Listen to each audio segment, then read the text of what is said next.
तो कथाओं के विशाल सागर में ना कुछ कहानियां ऐसी होती हैं जो रोशनी की तरह हमारा मार्गदर्शन करती हैं। आज हम एक ऐसी ही कहानी में गहराई से उतरने वाले हैं, भगवान विष्णु के पहले अवतार मत्स्य की कहानी। और ये सब शुरू होता है राजा मनु के साथ। एक बहुत ही धर्मपरायण राजा थे जो नदी किनारे अपनी सुबह की पूजा अर्चना कर रहे थे। और तभी उनके साथ कुछ ऐसा हुआ जिसकी उन्होंने कभी कल्पना भी नहीं की थी। देखिए, हुआ ये कि जब राजा सूर्यदेव को जल चढ़ा रहे थे तो अचानक एक नन्ही सी मछली उनकी हथेलियों में आ गिरी। राजा ने सोचा, चलो इसे वापस पानी में छोड़ देते हैं। पर जैसे ही वो ऐसा करने वाले थे, उस मछली ने एक बहुत ही डरी हुई, कांपती हुई आवाज में उनसे विनती की।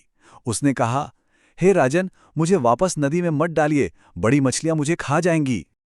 अब उस छोटे से जीव की ये गुहार सुनकर राजा सत्यव्रत का दिल पसीज गया। उन्होंने सोचा, इस नन्ही जान की रक्षा तो करनी ही होगी। तो बस उसी पल उन्होंने फैसला किया और उस मछली को बहुत ही सावधानी से उठाकर अपने जलपात यानी अपने कमंडल में रख लिया। उसे एक तरह से सुरक्षा का वचन दे दिया। लेकिन ये कोई मामूली मछली नहीं थी, क्योंकि इसके बाद जो हुआ उसने सारे तर्क, सारी समझ को परे कर दिया और एक ऐसे रहस्य से पर्दा उठाया जिसने, सच पूछिए तो, पूरी दुनिया की किस्मत ही बदल दी।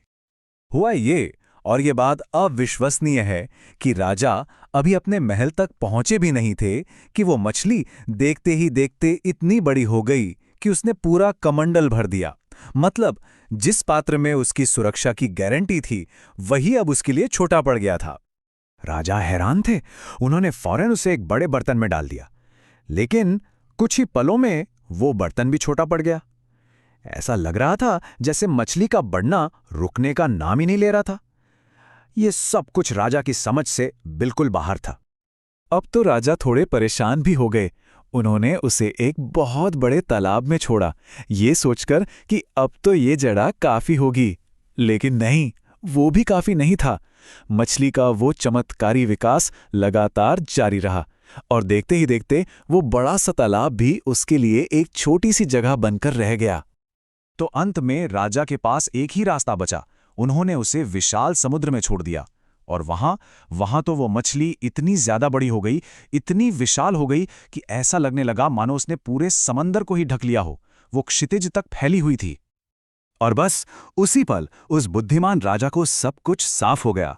उन्हें एहसास हुआ कि ये कोई साधारण जीव नहीं है, वो किसी दिव्य शक्ति के सामने खड़े हैं। उन्होंने तुरंत श्रद्धा से हाथ जोड़े और उस विशालकाय मछली से प्रार्थना की कि वो अपना असली रूप प्रकट करे। और जानते हैं, राजा की उस विनम्र प्रार्थना का जवाब मिला। उस मछली की असली पहचान आखिरकार सामने आई और उसके साथ ही एक ऐसे महान उद्देश्य का भी खुलासा हुआ जिसके बारे में कोई सोच भी नहीं सकता था। उस विशाल मछली ने अपना रूप बदला और राजा की हैरान आंखों के सामने प्रकट हुए स्वयं भगवान नारायण। वो विष्णु के अवतार थे और वो अकेले नहीं आए थे। वो अपने साथ एक बहुत बड़ी चेतावनी लेकर आए थे, एक ऐसी चेतावनी जो दुनिया का भविष्य तय करने वाली थी। उन्होंने प्रलय के बारे में बताया, मतलब एक महाविनाशक बाढ़। और ये कोई दूर भविष्य की बात नहीं थी। ये बाढ़ सिर्फ 7 दिनों में आने वाली थी।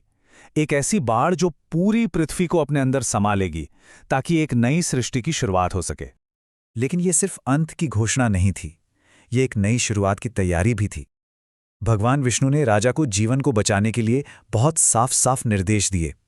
उन्होंने कहा, एक बहुत बड़ी नाव बनाओ, ज्ञान के रखवाले यानी सप्तऋषियों को उस पर साथ लो, दुनिया के हर जानवर का एक एक जोड़ा और हर पौधे के बीज भी इकट्ठा करो, और फिर मेरे वापस आने का इंतजार करना। और राजा मनु ने एक पल की भी देरी नहीं की। उन्होंने तुरंत उस दिव्य आदेश का पालन करना शुरू कर दिया। यह समय के खिलाफ एक दौड़ थी। उन्होंने एक विशाल नाव बनाई और वो सब कुछ इकट्ठा करना शुरू कर दिया जो आने वाले भविष्य को बचा सकता था। और फिर ठीक जैसा कहा गया था, 7वें दिन आसमान मानो फट पड़ा, मूसलाधार बारिश होने लगी और समंदर में ऐसा उफान आया जैसे वो सब कुछ निगल जाना चाहता हो। देखते ही देखते पूरी की पूरी धरती एक विशाल उफनते हुए समंदर के नीचे गायब हो गई। चारों तरफ सिर्फ पानी और विनाश था, और उस तबाही के बीच सिर्फ राजा की नाव, वो एक छोटी सी नाव तैर रही थी जो उस अंधकार में उम्मीद की अकेली किरण थी। जब नाव में बैठे लोगों को डर ने घेरना शुरू किया, तभी पानी से वही विशाल मछली फिर से प्रकट हुई और इस बार उसके सिर पर एक बहुत बड़ा चमकता हुआ सींग था जिसकी रोशनी उस अंधेरे को चीर रही थी। ये भगवान के दिए हुए वचन का सबूत था कि वो वापस आएंगे। अब निर्देशों के अनुसार मनु ने महान नागराज वासुकी को एक रस्सी की तरह इस्तेमाल किया और उस रस्सी से अपनी नाव को, जो उस समय जीवन का प्रतीक थी, मत्स्य के उसी विशाल सींग से बांध दिया। वो सींग एक दिव्य लंगर, एक डिवाइन एंकर बन गया और इस तरह दुनिया का भविष्य उस दिव्य शक्ति के सहारे सुरक्षित हो गया। तो जब वो नाव उस भयानक तूफान के बीच सुरक्षित रूप से खींची जा रही थी, तब उसके अंदर क्या हो रहा था? वहां सिर्फ इंतजार नहीं हो रहा था, वहां ज्ञान का एक ऐसा अद्भुत आदान प्रदान हुआ जिसने आने वाले नए युग की नींव रखी। उस लंबी, बहुत लंबी यात्रा के दौरान राजा मनु ने मत्स्य रूपी भगवान विष्णु से कई सवाल पूछे। उन्होंने अस्तित्व, धर्म, सृष्टि के गहरे रहस्यों के बारे में जानना चाहा और उन सभी सवालों के जो जवाब मिले वही बाद में पवित्र ग्रंथ मत्स्य पुराण का आधार बने, ज्ञान का वो खजाना जो आने वाली पीढ़ियों का मार्गदर्शन करने वाला था।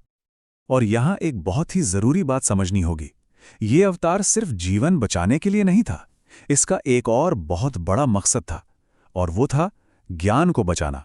मत्स्य अवतार ने न केवल मनु, सप्तऋषियों और जीव जंतुओं को बचाया, बल्कि उन्होंने पवित्र वेदों को भी हयग्रीव नाम के एक राक्षस से बचाया था जिसने उन्हें चुराकर समुद्र की गहराइयों में छुपा दिया था। तो जीवन के साथ साथ ज्ञान को भी बचाया गया। तो आखिर मत्स्य की इस कहानी की विरासत क्या है? देखिए, ये कहानी हमें विश्वास और भक्ति की ताकत दिखाती है।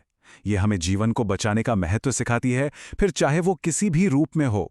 ये ज्ञान की रक्षा करने की जरूरत पर जोर देती है और हाँ, ये हमें ये भी बताती है कि सृष्टि और विनाश एक चक्र है और ये भरोसा दिलाती है कि जब भी संकट बहुत बड़ा होता है तो दैवीय सहायता जरूर मिलती है। और ये प्राचीन कथा हमें आज के समय के लिए एक बहुत गहरे सवाल के साथ छोड़ जाती है। जरा सोचिए, अगर आज हमारे सामने कोई ऐसा ही वैश्विक संकट आ जाए तो हम एक नई शुरुआत के लिए कौन सा ज्ञान बचाना सबसे जरूरी समझेंगे?